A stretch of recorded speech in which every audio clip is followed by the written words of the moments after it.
Party जिंदाबाद जिंदाबाद जिंदाबाद बहुजन समाज पार्टी जिंदाबाद जिंदाबाद जिंदाबाद कुमारी मायावती जी जिंदाबाद जिंदाबाद जिंदाबाद भाई अभय सिंह चौटाला जिंदाबाद भाई अभय सिंह चौटाला जिंदाबाद जिंदाबाद जिंदाबाद बहुजन समाज पार्टी लोक गठबंधन जिंदाबाद जिंदाबाद जिंदाबाद माननीय आकाश आनंद जी। जय भीम। साथियों, आज यहां मौजूद मेरी सभी माताएं, बहनें, बड़े बुजुर्ग के साथ साथ आज यहां इतनी बड़ी संख्या में शामिल सभी युवा साथियों जिन्होंने अपने दिन में से आज इतना कीमती समय निकालकर हम सबको सुनने आए हैं, तो आप सभी का मैं एक बार तहे दिल से धन्यवाद करता हूं। और आज इस विशाल जनसभा को सफल बनाने के लिए जो हमारे बसपा और एनएलओ के सभी छोटे बड़े पदाधिकारी एवं नेतागण और हमारे मूवमेंट की जान, हमारे मेहनतकश कार्यकर्ताओं ने जो मेहनत कर आज इस सभा को सफल बनाया, तो आप सभी का भी मैं तहे दिल से धन्यवाद करता हूं। साथियों, मैं यहां हरियाणा में होने वाले विधानसभा आम चुनाव के संबंध में कुछ जरूरी बातें आप लोगों के बीच में रखना चाहूंगा, परंतु पहले मैं अपने सभी संतों, गुरुओं व महापुरुषों में से खासकर महात्मा ज्योतिबा फूले, छत्रपति शाहू जी महाराज, नारायण गुरु, पेरियार रामास्वामी जी, बाबा साहब डॉक्टर भीमराव अंबेडकर जी एवं मान्यवर साहब श्री काशीराम जी को नमन करता हूं। साथियों, मैं बहुजन समाज पार्टी की राष्ट्रीय अध्यक्ष व उत्तर प्रदेश की 4 बार मुख्यमंत्री व पूर्व सांसद आदरणीय बहन जी के नाम से लोकप्रिय बहन कुमारी मायावती जी का मैं पूरे तहे दिल से आभार प्रकट करता हूं। साथियों, जिन्होंने अपनी पूरी जिंदगी बामसेफ, DS4 वे बीएसपी के जन्मदाता एवं संस्थापक मान्यवर साहब श्री काशीराम जी के बताए हुए रास्ते पर चलकर परम पूज्य बाबा साहब डॉक्टर भीमराव अंबेडकर जी के मानवतावादी व आत्मसम्मान व स्वाभिमान के मूवमेंट के कारवां को अपने आजीवन त्याग, तपस्या व कड़े संघर्ष के जरिए एक नई राजनीतिक ऊर्जा शक्ति प्रदान की है तथा उत्तर प्रदेश जैसे विशाल व महत्वपूर्ण राज्य में 4 बार अपनी पार्टी बीएसपी के नेतृत्व में सरकार बनाकर खासकर बहुजन समाज के लिए एक ऐसी मिसाल बन गई हैं जिससे प्रेरणा लेकर करोड़ों लोग यहां हरियाणा में भी सामाजिक परिवर्तन व आर्थिक तरक्की के मिशनरी कार्य से जुड़ चुके हैं। इतना ही नहीं बल्कि मैं खुद भी उनके इस नेतृत्व से प्रभावित होकर बीएसपी मूवमेंट से जुड़ा हूं और उनके पद चिन्हों पर चलकर इस मिशनरी दायित्व को, कर्तव्य को व फर्ज को अपनी आखिरी सांस तक निभाने की पूरी कोशिश करूंगा। साथियों, मैं हमारे alliance partner Indian National Lokdal NLO के संस्थापक एवं पूर्व उप प्रधानमंत्री श्री चौधरी देवीलाल जी को तहे दिल से नमन करता हूं। साथ ही एनएलओ के राष्ट्रीय अध्यक्ष श्री ओम प्रकाश चौटाला जी और आज हम सबके बीच में मौजूद एनएलओ के महासचिव, राष्ट्रीय महासचिव और हमारे गठबंधन की ओर से हरियाणा प्रदेश के मुख्यमंत्री के उम्मीदवार श्री अभय सिंह चौटाला जी का भी तहे दिल से धन्यवाद और आभार प्रकट करता हूं। साथियों, पिछले 10 सालों से यहां पर हरियाणा प्रदेश में बीजेपी की सरकार चल रही है और अब चुनाव सर पर है, तो ये बीजेपी के लोग फिर से आपके बीच में आकर आपसे वोट मांगने का काम करने वाले हैं। परंतु साथियों, इस बार आप सबको वोट डालने से पहले इनसे कुछ जरूरी मुद्दों पर सवाल करना बहुत जरूरी है। साथियों, मैं आपसे जाति और धर्म के आधार पर सवाल करने को नहीं कहूंगा। मैं आपसे कहूंगा, इनसे सवाल जरूर करें शिक्षा पे, रोजगार पे और यहां हरियाणा में बढ़ती हुई महंगाई पे। साथियों, यहां मौजूद सभी मां बाप और युवा साथियों से मैं पूछना चाहूंगा कि क्या मिला है आप सबको शिक्षा के नाम पर इस बीजेपी की सरकार में?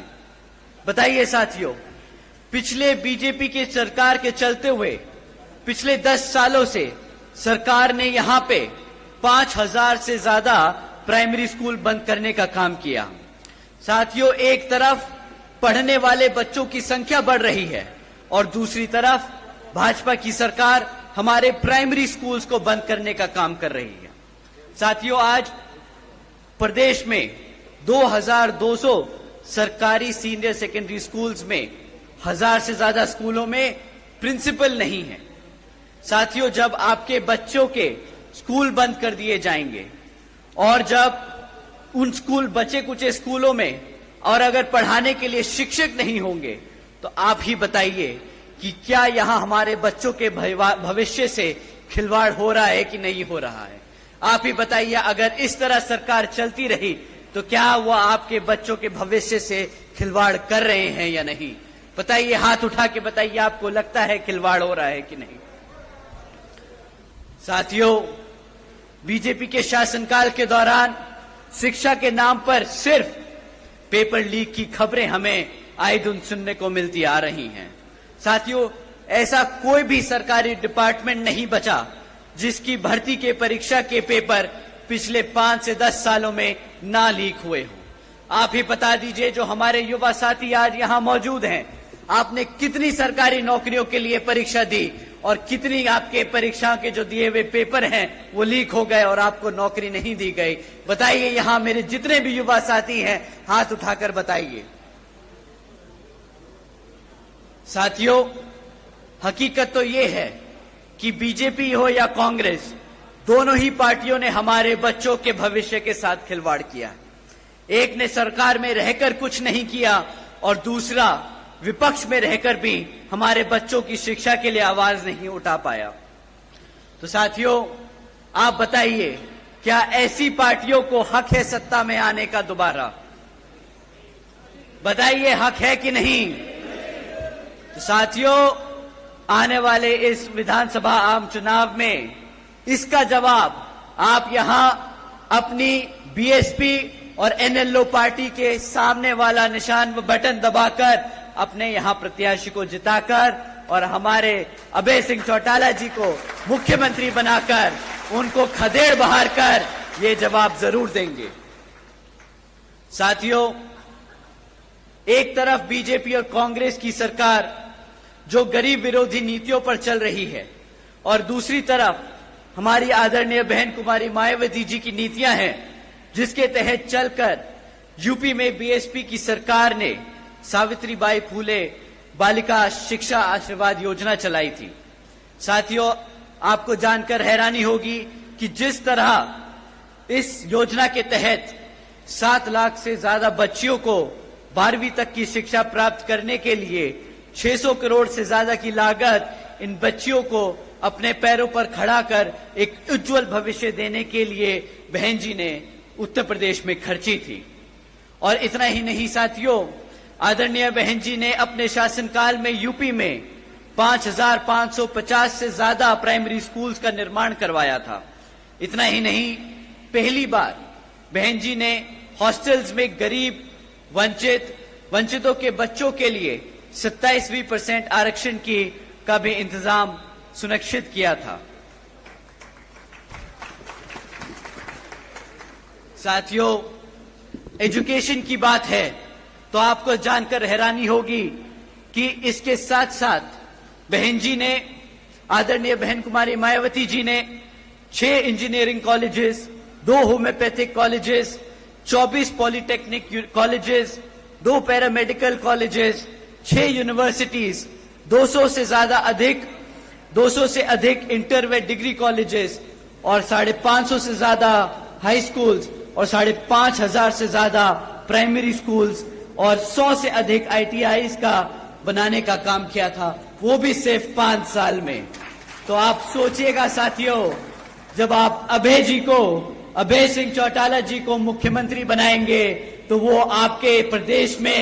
कितने ही हजारों स्कूल खोलेंगे और आपके बच्चों को पढ़ने की इच्छा पूरी कराएंगे। साथियों, ये लिस्ट बहुत लंबी है कि कभी कभी सोचकर मुझे हैरानी होती है कि सिर्फ 5 साल में कोई इतना काम कैसे कर सकता है। लेकिन साथियों, अगर अपने समाज के लिए, अपने लोगों के लिए काम करना कोई चाहे तो असंभव काम भी संभव हो जाता है। परंतु जैसा कि आप जानते हैं, यहां बीजेपी और कांग्रेस की सरकार रही है, उन्होंने कितने दिल से यहां पर आपके बच्चों के प्राइमरी स्कूल्स, कॉलेजेस, यूनिवर्सिटीज बंद करने का काम किया है। तो उनकी असलियत, उनकी मंशा आप सब लोग समझते हैं। परंतु साथियों, बीजेपी की सरकार ने पिछले 10 साल में यहां पर हमारे बच्चों के रोजगार के लिए भी कुछ ज्यादा काम नहीं किया है। आपको जानकर हैरानी होगी कि आज हरियाणा में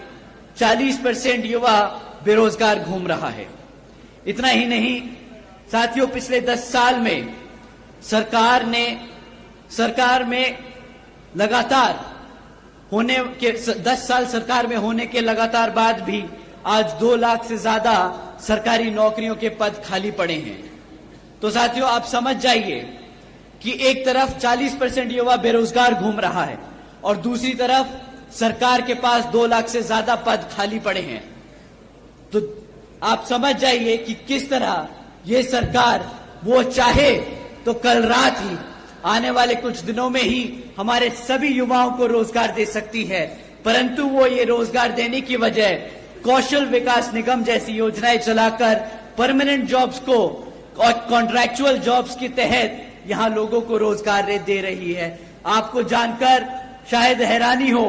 कि ये जो परमानेंट जॉब्स हैं, इसके तहत आपको संविधान में दिया गया जो आरक्षण है वो मिलेगा, परंतु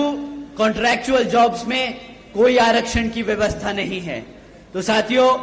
ये सरकार सिस्टमैटिक तरीके से आप लोगों का आरक्षण खत्म करने का काम कर रही है। साथियों, एक तरफ बीजेपी की सरकार ऐसे काम कर रही है जहां हमारे लोगों को गरीब और कमजोर बनाया जा रहा है, और दूसरी तरफ कांग्रेस भी बीजेपी की तरह ही सरकार चला रही है जो ऐसी बीजेपी की तरह उन मुद्दों पर उसे घेर नहीं रही तबकि वो ऑपोजिशन में बैठी है। साथियों, आप लोगों को समझना होगा कि किस तरह बीजेपी आपके बच्चों को, आपके भविष्य को खत्म करने का काम कर रही है और कांग्रेस उनका चुपचाप विपक्ष में बैठकर उनका साथ दे रही है। साथियों, आपको जानकर हैरानी होगी कि एक तरफ ऐसी बीजेपी और कांग्रेस की सरकार है और दूसरी तरफ हमारे आदरणीय बहन कुमारी मायावती जी के शासनकाल के दौरान बसपा की सरकार ने यूपी में 90,000 से ज्यादा अधिक शिक्षकों को नौकरी दी थी, 1 लाख से अधिक सफाई कर्मचारियों को भर्ती किया था, 2 लाख से अधिक जवान पुलिस फोर्स में भर्ती की थी और 30 लाख से अधिक हमारे अपर कास्ट समाज के कमजोर लोगों को विभिन्न सरकारी नौकरियों देने का काम किया था। इतना ही नहीं बल्कि बहन जी के शासनकाल के दौरान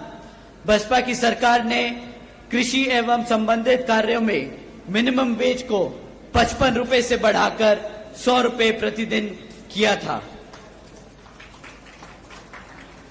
और अन्य पिछड़े वर्गों के लोगों की क्रीमी लेयर की वार्षिक आय को भी 3 लाख से बढ़ाकर 5 लाख रुपए करने का काम किया था। साथ ही साथ बहन जी ने गन्ना खरीद के दाम भी दुगने कर दिए थे। साथियों, उसी तरह जब आप अभय जी को यहां पर मुख्यमंत्री बनाने का काम करेंगे तो उसी तरह यहां पर भी आपकी फसल का सही दाम दिलाने का हमारे मुख्यमंत्री जी आप लोगों का पूरा काम करेंगे।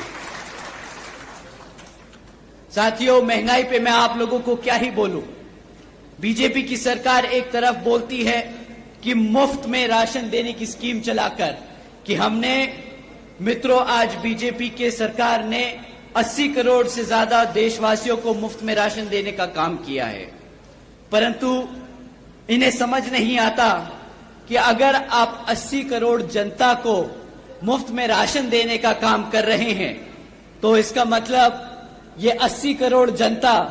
अपने पैरों पर खुद खड़े होकर अपने आप कमा नहीं सकती, अपने आप राशन नहीं खरीद सकती। तो साथियों, जो सरकार आपके समाज को, आपके भविष्य को इस कदर खोखला कर दे कि वो अपने घर में खुद ही राशन खरीद कर अपने माँ बाप को ना खिला सके, तो क्या ऐसी सरकार को आप चाहेंगे कि वो सत्ता में बनी रहे या नहीं? तो साथियों, समय आ गया है ऐसी सरकार को सत्ता से उखाड़ फेंक यहां पर अभय सिंह चौटाला जी को मुख्यमंत्री बनाकर अपने भविष्य को सुरक्षित करने का।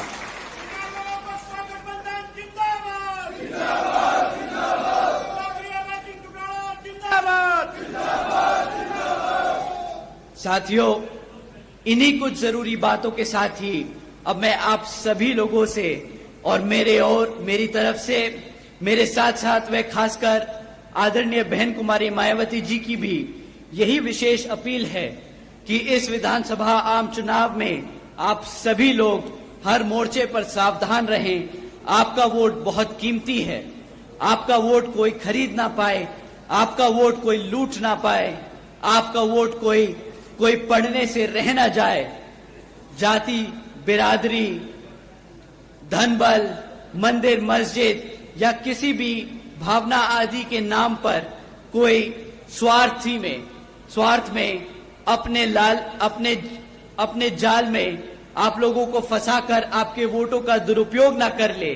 क्योंकि देश के हर एक महिला, पुरुष व युवा को वोट का अधिकार यहाँ परम पूज्य बाबा साहब डॉक्टर भीमराव अंबेडकर जी के अति महत्वपूर्ण देन है। और मैं आप सभी से ये भी खास अपील करता हूं कि आपके यहाँ जिन क्षेत्र में बीएसपी और एनएलओ के विधानसभा उम्मीदवार चुनाव लड़ रहे हैं, तो उन्हें आप लोग वोटिंग मशीन पर बीएसपी का हाथी चुनाव चिन्ह और एनएलओ का चश्मे का चुनाव चिन्ह के सामने वाला बटन दबाकर भारी वोटों से यहां जरूर जिताने का काम करें। और अब अंत में मैं अपनी बात खत्म करने से पहले एक बार फिर से आप सभी का तहे दिल से धन्यवाद करता हूं। आप सब आज यहां इतनी बड़ी संख्या में मौजूद हुए, आप सबका तहे दिल से धन्यवाद। जय भीम, जय भारत।